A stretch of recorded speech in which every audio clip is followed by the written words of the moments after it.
Hello, everyone. Welcome to Strategic Management, Unit number 10. I realize in every video I say, hello, everyone. Welcome to whatever. I was watching my videos and it was fun. Anyways, Strategic Management, Unit number 10, we're going to be talking about strategic leadership. So, pretty much, we're talking about the big bosses, right? What they do, what are their functions, and really why we need to have a good leadership in every company at the strategic level, right? So first of all, like I said, good leaders really make companies thrive, right? We have leaders that are really visionaries and they really put the company in areas that was unexpected. You understand the case of, for example, Steve Jobs, where he really took the direction of the technology into a very, very different area. Bill Gates, another one, Elon Musk. So they understood very well the macro environment, what was needed out of the company, their resources, and the vision of what we're going to do over the next, let's say, 10 years. Right? How we're going to thrive to achieve that in the next 10 years or 15 years or 20 years, it could be, right? So in this case, like I said, they have the ability to anticipate what, again, when we look at, for example, the case of the iPhone, which was the flagship product of Steve Jobs, right? He could understand that there's a product, we have different products, we have a computer, we have an iPod, and we have different components, no? So how can we put them all together? You understand that is precisely envision that everyone will have one of those gadgets in their hands, and they did it. I mean, call it as a smartphone, right? So in this case, we're talking about that ambition and how to make it happen. It is not just about thinking great. It is, how am I going to deal with all the processes that are necessary in order to achieve that goal, right? It is not, oh, I have a great product idea. No. How am I going to put the best engineers together? How I'll make sure that I'm going to put it in the market and consider so many things. And there's risk as well. In the case of the iPhone, initially the BlackBerry CEO, I can remember, was that time, he said, this phone that doesn't even have a keyboard, that's crazy, it'll never work. And then you see the story, you know it, right? So again, in this case, how to attract, in this case, like I said, how he managed all the units and subunits that are within the company, how he coped with technological change, and they kept on doing it for many years till now, where they are stuck. They're stuck in the middle. They don't know what's going on, to be honest. But anyways, and then how to attract and retain the capital, human capital, that will make that strategy happen, right? So, in this case, we have the primary factors that determine the amount of manager's decision making. So, in this case, first of all, as much as managers want to take decisions, what they do is, firstly, they have to understand what happens with the external environment and how they're going to react towards it. There's technological change, for example. How am I going to react to it? Am I going to follow the trend of what other companies are doing, or I'm going to set a completely new product and a new direction? Am I going to take the risk or not? So the consumers are changing. The environment is changing, the economies are changing, or in this case, for example, with the COVID-19, a whole situation is taking over us. So that already sets up the field. And what am I going to do in that field is when it comes, again, the characteristics of the organization and the management. So here we have, for example, the organization is, if I understand there's going to be turmoil in the environment because there's too many changes coming, too many technologies, What am I going to do? How am I going to do the resources to craft new products, to get into new areas, to develop a whole company strategy that can cope with that amount of change? Okay? But again, that is what the company can do. No, maybe we have a good organizational culture that let us change it. Maybe not. Maybe we have to change the whole culture. And then we're going to talk about that later. I need to change the whole culture of the company because maybe at this point of time it's very poor. And if we continue that way, that's not going to happen. Look at the case of Kodak. Kodak had a tremendous market share. They almost had it all. They could have had it all. But no, they didn't. Why? The environment changed in terms of digital photograph. And then they didn't understand it. What they said was, no, digital imaging is not going to happen. Look at the images. It's only 1 megapixel. The pictures look ugly. Look, Kodak has best resolution. Fantastic at the time, yes. But couldn't they foresee that the improvement of the technology was going to happen over the years? And that is precisely where, firstly, they have the size, the age, the resources to change, to make Kodak a digital company in terms of digital imagery. But no, they didn't. They didn't do it. And that was part of the culture of saying, we are Kodak. We've been there forever and nobody's going to take it from us. And they did. Everybody did. Once they realized that it was too late and they were realizing that they were losing the market share and they started to do digital imaging, it was too late. The market already was on them. And this goes together with the characteristics of the manager, where they have had a better CEO that really took and visioned that the industry was changing, that the environment was changing, then his idea would have been different. So at that time, perhaps they needed someone more visionary, someone from more the tech side that could really guide them and get them out of that idea that analog cameras will last forever. So again, all of these factors lead to decision taking. So what's happening, who we are, and the personality of the CEO. This is the case, for example, when we're talking about the characteristics of the manager. We can talk, for example, of Bob Iger of Disney. Bob Iger of Disney is someone fantastic because he really took the direction of Disney and transformed it to be. I'm not saying that Disney was bad, but Disney had his limitations. But with Bob Iger, he really took a new direction of acquiring so many companies that played a key role into development of the new Disney, a more modern Disney, a more digital Disney with higher reach, and somehow starting to go a little bit into the digital transformation of the environment. So for Disney to lose Bob Iger because of his retirement, he was a punch on the face.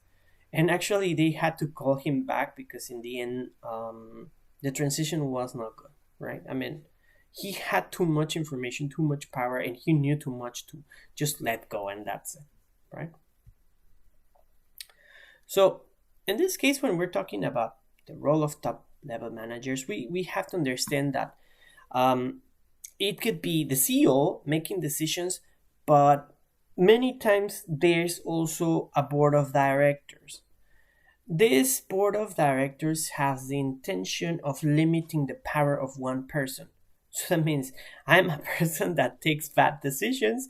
Someone is gonna meddle and is gonna bet those decisions, rather than I just take everything and I must not. So in this case, we control the CEO with the board of directors. So depending on the company, of course, right? So when we're thinking of board of directors or top management teams, which where the power is more distributed, not only for one person, And this kind of management teams, the important thing is trying to get a team that has expertise on different areas.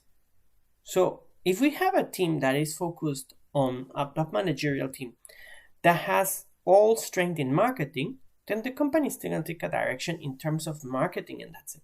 Marketing and sales, how we can market more and sell more, how we put the product in the consumer's mind as much as we can.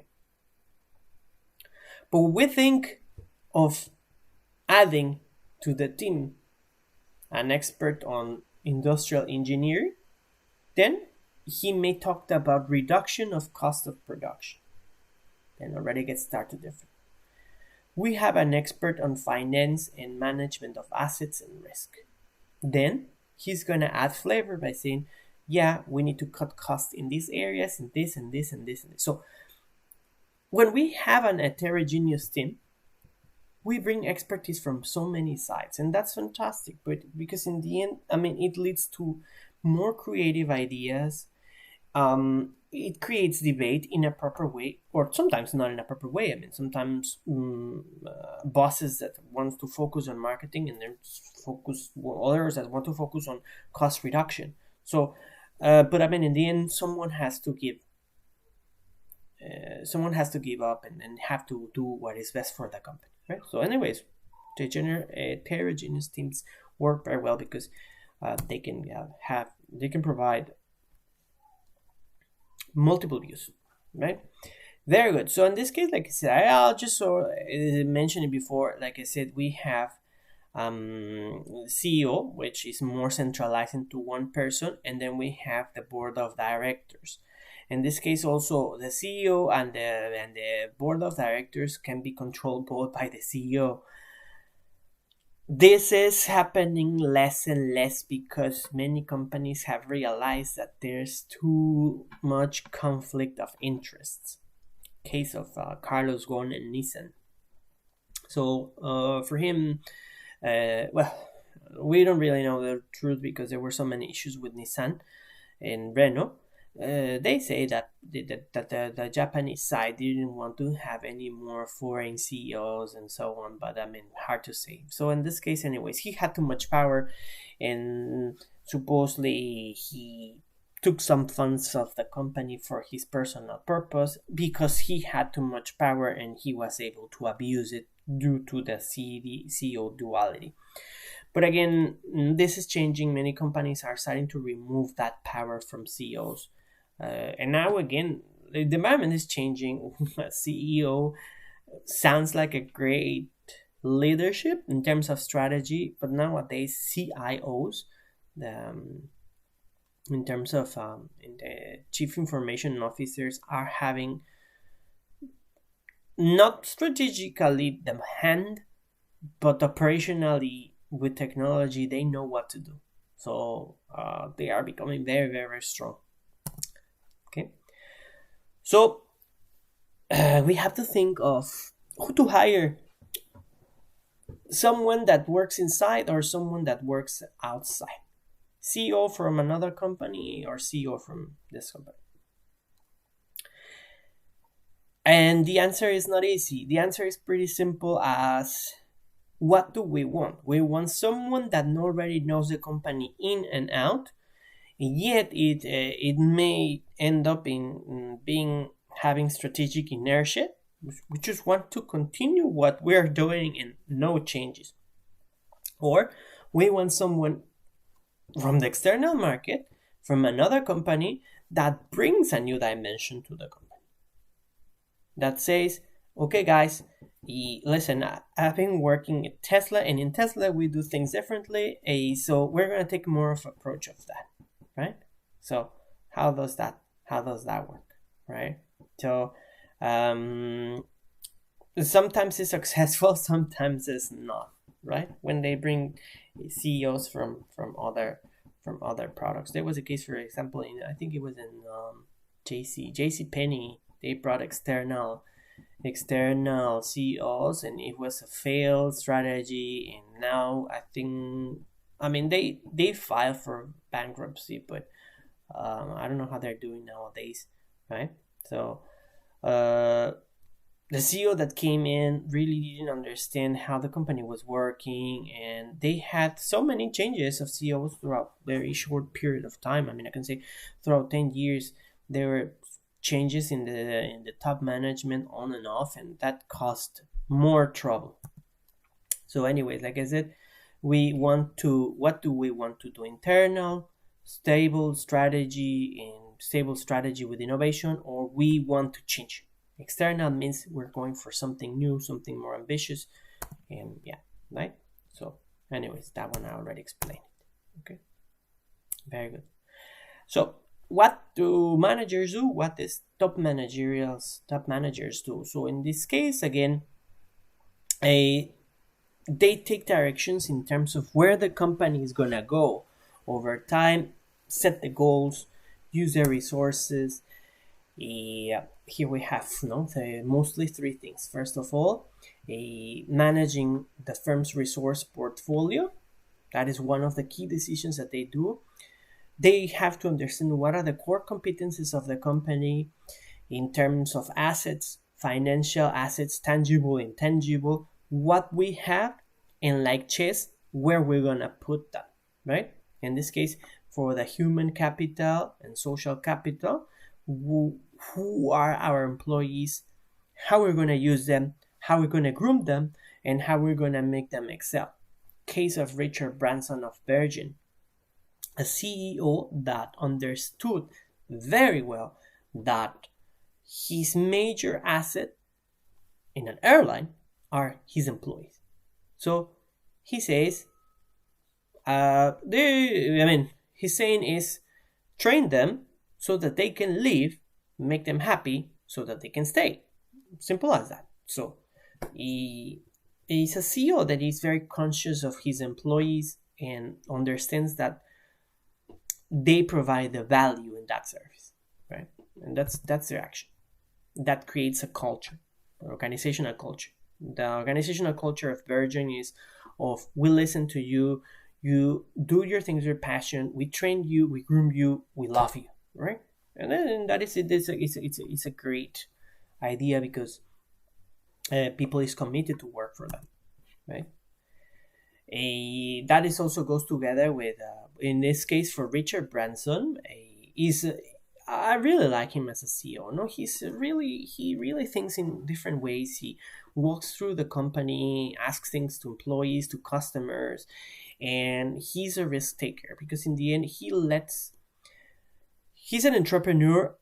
And one time during one interview they asked him, why do you keep on opening companies? Why you keep on acquiring companies and developing ideas and listening to your employees for more and more ideas? You already have enough money. Why you want more? And he responded, it's not about the money. It is about the excitement, giving opportunities to people. And that is the case of, for example, AirAsia. Tony Fernandez. I always forget his name. I just know he's Fernandez. Anyways, comes with the idea of the budget flight. Presents it, and yeah, it's pretty much backed by Virgin. AirAsia started to be backed in the idea by Virgin and Branson, and ended up to a good idea, and the budget flying is starting to extend to so many different countries, and it was a great idea. But again, it's that entrepreneurial minds. Again, CEOs also have the role of changing the culture and restructuring it, right? How to understand our employees, how to select the right ones, how to praise them when they are doing their work well, how to measure them, and when they do what I need, how do I share those benefits with them? Meaning, like, you provide good service, great. I get more customers, great. But that's it? No. The good approach is I trained you, you provide good service, I measure, I get more money, and then I share a bit of that money with you. That is the right approach, right? So in this case, again, we had CEOs do that, and at the same time, they made it on their good ethical practices. Good CEOs think of that. Um, Here there's a debate, and we need to talk about it, which is what is legal actions and what is not legal, and what is ethical and what is not ethical, right? They say, oh, Steve Jobs was a great CEO, but people that work with him mentioned that he was not easy, and that means he pushed you to the limits, not in the best way, to get what he wanted. And yeah, fair enough. That was his working culture, and that's how he achieved what he achieved. Ethical or not, I mean, that is up to each one of employees. The ethics of Google are very different. It's more of like a free, happy everyone, rather than pushing hard. Microsoft also has a very goal-oriented culture, which when it is what they set up, and that's what they want employees to have. So, um, so when we think of the actions of the leaders, they usually have to have a balance between all the areas of the company. In this case, for example, we talk about the balance scorecard, right? So they need to think how financially we're doing, how are we using the money, where we put it, where we move it, what assets we have. We need to think of the customer and the consumer. What are we offering them? What value? How much they're purchasing? Understand them and giving them the best so that they continue buying. But we cannot provide a good service or good products if our internal business processes are not well developed. So we have to develop them well.